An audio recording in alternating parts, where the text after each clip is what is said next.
सतगुरु भगवान की जय। तो ये सतगुरु भगवान पूर्ण ब्रह्म परमेश्वर कबीर साहब हैं। ये सत्य पुरुष अविनाशी राम शब्द रूप में आज प्रकट होके आए हैं। कहते हैं इनकी जो साधना करनी है, आराधना करनी है, ये बहुत बड़ी है। ये मर्यादा वाली भक्ति है, ये सत भक्ति है, ये सतलोक जाने की भक्ति है। तो इसमें अपने सतगुरु के प्रति समर्पण, विश्वास और प्रेम अंतिम सांस तक होना चाहिए।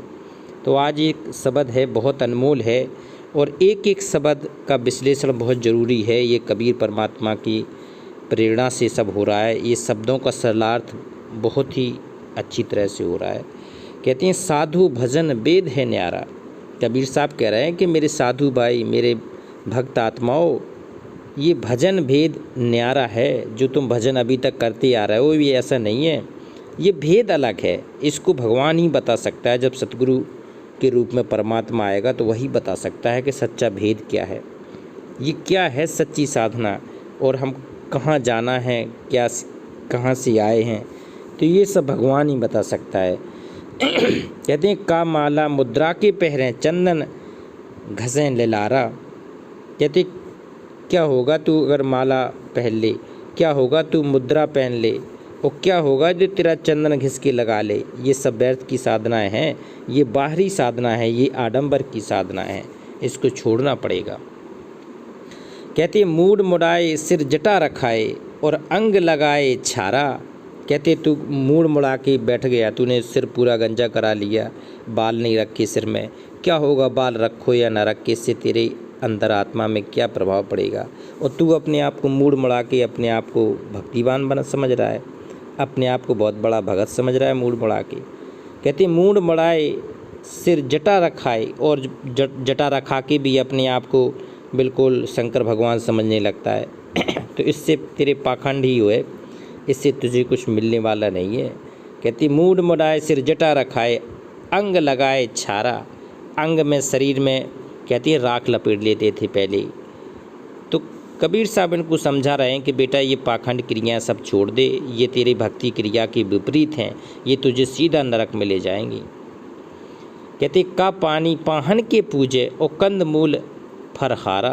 कहते कुछ ऐसे नादान होते हैं जो पानी पूज के अपनी भक्ति मानते हैं, कुछ पत्थर पूज के अपनी पानी पाहन के पूजे, है ना। तो कुछ पानी पूज के अपनी भक्ति मान लेते हैं, कुछ पत्थर पूज के अपनी भक्ति मान लेते हैं। और कंदमूल फरहारा, कुछ लोग कंदमूल फल खा के ही अपना जीवन यापन करते हैं। तो बोले बेटा ये सब क्रियाएं नहीं है, इसके लिए सहज रहना पड़ेगा, सहज जीवन जीना पड़ेगा, सतगुरु की शरण में रह के सच्ची भक्ति करनी पड़ेगी, सत मंत्रों का जाप करना पड़ेगा। कहते कहाँ नेम तीरथ व्रत कीने, और जो नहीं तत्व विचारा। ओ का गाए का पढ़ दिखलाए, का भर में संसारा।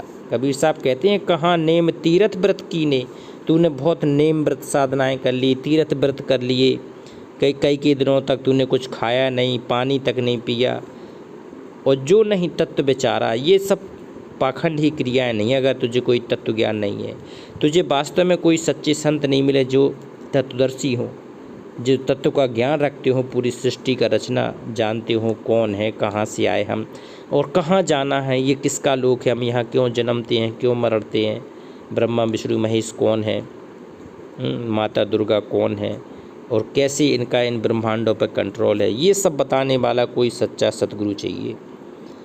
और हमें ये काल के जाल में हम फंस के आ कैसे गए और आप जाएंगे कैसे, ये सारे भगवान ही आके बताते हैं। का गाए का पढ़ दिखलाए, का भर में संसारा। और का गाएं और क्या पढ़ दिखलाएं, कि क्या तो हम गाएं और क्या हम पढ़ें इसको। का भर में संसारा, ये संसार पूरा भ्रम रहा है, हम अब कैसे क्या भक्ति करें। का संध्या तर्पण के कीने, अब कुछ लोग कहते हैं संध्या में तर्पण कर किया करते थे पहले। ओ का सटकर्म आचारा, और क्या छः सटकर्मी होते थे कुछ साधु, तो सटकर्मी आचार करते थे। तो कबीर साहब कहती है बेटा तेरा ये तर्पण करने से और सटकर्म करने से भगवान मिलने वाला नहीं है। कैसे, जैसे बदक ओठ टाटी के और हाथ लिए बिकचारा, और ज्यों बक ध्यान करे घट भीतर अपने अंग बिकारा। जैसे बगुला होता है ना, बगुला ध्यान, अपना बिल्कुल सब कुछ छोड़ के एक ही केंद्रित रख लेता है, वो बिल्कुल एक पैर उठा के और ध्यान लगाता है कि इसमें मछली कब आएगी, कब उसको हम पकड़ेंगे। तो जो कहते हैं बगले जैसा ध्यान, अध्यात्म में भी बगले जैसे ध्यान की महत्ता बताई गई है कि एक भगत का ध्यान बिल्कुल बगले जैसा अपना सतगुरु पर लगा रहना चाहिए। कहते हैं शब्द पर पूरा ध्यान रहना चाहिए, शब्द के साथ ही उसको पूरी क्रियाएं करना चाहिए, हटना नहीं चाहिए। सतगुरु के शब्द से उसकी सुरत हटनी नहीं चाहिए। सुरत निरत मन पवन, कबीर साहब ने लिखा है, ये पांचों तत्व एकत्र करके तुझे अपनी भक्ति पर लगाना पड़ेगा। ये नहीं तो तुझे ये मन भक्ति पर टिकने नहीं देगा, ये कहीं ना कहीं तुझे भटका के और कहते हैं माया के आवेश में, माया की कंट्रोल में कर देगा। तो ये भक्ति है, ये कबीर साहब की सतभक्ति का ही प्रभाव है कि कहते हैं भगत के अंदर ये विकार खत्म हो सकते हैं। कहते दे परचय स्वामी हैं बैठे करें विषय व्यवहारा। कहते स्वामी जी बैठे हैं आसन लगा के और विषय व्यवहार का ज्ञान दे रहे हैं। और ज्ञान ध्यान को भरम न जाने और बात करे नहीं कारा। कहती हैं स्वामी जी आसन लगा के तो बैठ गए, पीले वस्त्र भी पहन लिए, जटा भी रखा लिए, दाढ़ी भी रखा लिए, अब ज्ञान ध्यान को मरम न जाने। कबीर साहब कहते हैं ऐसे अज्ञानियों के पास तो ना ज्ञान है ना ध्यान है, इनका ना तो उनके पास मरम है, और लाखों करोड़ों लोगों को भटका के बैठे हैं ऐसे नादान। खुद नरक भोगेंगे और शिष्यों का भार भी अपने ऊपर रख के नरक भोगेंगे। शिष्य तो नरक में जाएगा ही, गुरु लाख बार जाएगा क्योंकि वो भार लेके जाएगा। ज्ञान ध्यान को भरम न जाने बात करे नहीं गारा, और फूके कान कुमत अपने से बोझ लियो सिर भारा। कहती हैं कान फूक के, पहले परंपरा चलती थी कि गुरु कान फूकता था शिष्य का, भगत का। तो ये परंपरा कबीर साहब कह रहे हैं कि बेटा तेरे कान फूकने से भी कुछ बात बनने वाली नहीं है, न तेरा भला होगा कान फूकने से, ना उसका भला होगा। फूके कान कुमत अपने से बोझ लियो सिर मारा, अपने सिर पर तू बोझ ले रहा है उसका, क्योंकि तू अधिकारी तो है नहीं, गुरु बनने का तो अधिकारी है नहीं, तेरे पास ज्ञान है नहीं तो गुरु है नहीं, बेकार में किसी दूसरे का बोझ अपने सिर पे ले रहा है। अब कबीर साहब कह रहे हैं बिन सतगुरु गुरु केतिक बह गए, और लोभ लहर की धारा केतिक करे करोड़ों बह गए बिना सतगुरु के, पाखंड करके चले गए, भेष में ऊपर के भेष बदल के चले गए। किसी ने दाढ़ी रखा ली, किसी ने बाल रखा लिए, किसी ने जटा बढ़ा ली, किसी ने भेष रगड़ लिया, ये सब पाखंड करके चले गए। बिन सतगुरु केतिक बह गए, करोड़ों बह गए, ऐसे नरक में चले गए। और लोभ लहर की धारा, कहते हैं लोभ नहीं छूटा उनका, तो कहती हैं ऐसे लोभी लालची गुरु लाख मर गए। लोभ लहर की धारा और गहर गंभीर पार नहीं पावें, और खंड अखंड से न्यारा। कहती हैं ऐसे गहर गंभीर पार नहीं पावें, जो गंभीर बन के तो दिख रहे हैं गुरु, लेकिन ज्ञान नहीं है जिनके पास, पता ही नहीं है उन्हें क्या मंत्र देना है, कैसी साधना कराना है, आदेश नहीं है। सबसे बड़ी चीज़ भगवान का आदेश नहीं है, जिस सब केवल नौटंकी पैसे के लिए करते हैं। गहर गंभीर पार नहीं पावें, खंड अखंड से न्यारा। वो परमात्मा खंड और अखंड से न्यारा है, उसके बाद बारे में कोई भेदी ही बताएगा, और भेदी सच्चा सतगुरु ही भेद बताएगा कि वास्तव में वो ब्रह्म कौन है, वो परब्रह्म कौन है, वो पूर्ण ब्रह्म कौन है, और पूर्ण ब्रह्म सतलोक जाने की विधि क्या है। कबीर साहब कहाँ से आए थे, ये कौन है कबीर साहब, ये सतपुरुष सचखंड से चल के आए थे। ये कबीर साहब सच्चे भगवान, सबसे बड़े भगवान हैं। कहते हैं दृष्टि अपार चलब को सहजे और कटे भरम के जारा। कहते हैं दृष्टि अपार